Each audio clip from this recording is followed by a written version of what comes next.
এই guys, welcome back to our channel. তো guys, আজকে হচ্ছে যে কাপ কেক বানাবো। তো চলো দেখতে পাবে কি কি সরঞ্জাম দিয়ে বানাচ্ছি।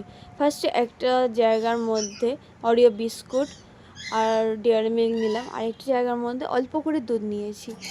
মিক্সির মধ্যে অরিও বিস্কুটটা ঢাললাম, ঢেলে 2 প্যাকেট ঢালার পর ভালো করে পেস্ট করলাম। পেস্টটা করে নেওয়ার পর তারপর একটা জায়গাতে অরিও বিস্কুটের গুঁড়োগুলো ঢাললাম।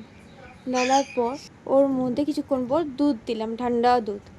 দুধ দেওয়ার পর একটুখানি মিক্সড করলাম, যে পেস্টটা ঢাললাম ভালো করে মিক্সড করলাম। দেখো গাইস, অনেকটাই হয়ে গেছে, খুব সুন্দর লাগছে। তারপরে হচ্ছে বেকিং পাউডার দিলাম। বেকিং পাউডার দিয়ে ভালো করে মানে কি বলবো, মাখলাম আর কি, মানে পেস্টগুলো আর কি মাখলাম। তারপর একটা কাঁচের জায়গার মধ্যে অরিও বিস্কুট পেস্টটা আমি দিলাম, পেস্টটা ঢাললাম। দেওয়ার পর 2টো ডেয়ারি মিল্ক আমি দিয়ে দিলাম। তারপর ভালো করে আরেকবার এই বিস্কুটটা পুরো চেঁচে নিয়ে আমি ঢেলে দিলাম। তারপর হচ্ছে যে কড়ার মধ্যে গরম করতে বসলাম। গরম হয়ে যাওয়ার পর বাবাকে দিলাম। বাবা বললো খুব সুন্দর হয়েছে, তোমরাও পারলে ট্রাই করতে পারো গাইস।